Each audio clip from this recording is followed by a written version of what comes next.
If you've been raised in or conditioned by controlling relational systems, whether family, workplace, or even spiritual communities, chances are you were trained to justify every choice, to explain yourself, to overshare, to convince other people you had the right to draw a boundary. But what if the next step in your liberation is letting go of the need to explain at all? Today, I'll guide you through why you feel compelled to over-explain, how it keeps you trapped, and how to exit these systems on your own terms with silence, clarity, and sovereignty. If you'd like a place to begin protecting your boundaries while you do this work, just comment below, give me the guide, and I'll share my top 7 energetic boundaries for awakening empaths. Let's name this clearly. Over-explaining is a survival strategy. When you were in an environment where being misunderstood was dangerous, where punishment, rejection, or gaslighting followed any sign of disobedience, you learned to narrate your every move. You may have said things like, "I'm sorry, I just need space because I'm tired," or "I really care about you, but fill in the blank," or I'm not trying to be rude, I just fill in the blank. These scripts are designed to manage other people's disappointment before they can weaponize it against you. In systems where you were trained to keep the peace, explaining felt like the only way to stay safe. But here's the truth. It also kept you small, compliant, and energetically entangled. When I began setting boundaries with covertly controlling people, the hardest part wasn't the boundary itself. It was the guilt that rose up when I refused to explain. There was a silence after I said no that felt terrifying. My body would panic, desperate to fill the space with justification. But every time I let the silence stand, my freedom grew.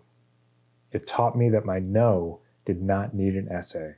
My truth did not need a permission slip.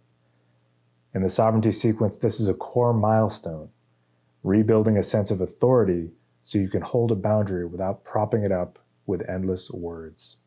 Over-explaining is how controlling relational systems keep you hooked, even after you try to leave. If they can force you to justify every step, they still own your narrative. They still get to question you, interrogate you, and break you down. That is why leaving becomes so hard. The moment you pull away, they push for an explanation. If you provide it, they'll use it against you, twisting your words, minimizing your truth, and pulling you back into the fog. This is not a healthy conversation. It's a reenactment of the same power imbalance that harmed you in the first place. The most radical move you can make is to leave with clarity and silence. So how do you begin practicing leaving without over-explaining? First, anchor your truth in one simple statement. For example, "This does not work for me," or "I'm not available for that." Second, when the urge to elaborate rises, pause. Feel the discomfort. It will pass. The silence that follows your boundary is where your sovereignty lives. Third, remind yourself that you do not owe them a window into your inner world, especially if they have a track record of twisting your truth. Fourth, practice boundary phrases privately before you need them so they feel solid in your body. That way, in the moment, you don't default to defending yourself. Fifth, celebrate every moment you hold your boundary without explanation. Even tiny moments build massive trust in your own authority. These are the exact skills I support inside the sovereignty sequence, because exiting controlling relational systems is not just about distance, it's about reclaiming the right to silence. From a spiritual lens, not explaining is an act of faith.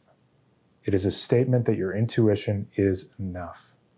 Your knowing is enough. Your no is enough. The impulse to over-explain is really a plea for permission, but the soul doesn't need permission to honor its boundaries. When you trust your boundaries and refuse to narrate it for someone who cannot or will not respect it, you take a giant step toward true spiritual sovereignty. If you're practicing this, holding a boundary without over-explaining, it will feel uncomfortable at first. You may feel raw, shaky, or even guilty, but you are not alone. The Sovereignty sequence is built to walk you through these moments, helping you reclaim your clarity and break free of the old need for permission. If you'd like a simple place to start, just comment below, give me the guide, and I'll share my top 7 energetic boundaries to support you while you build this new skill.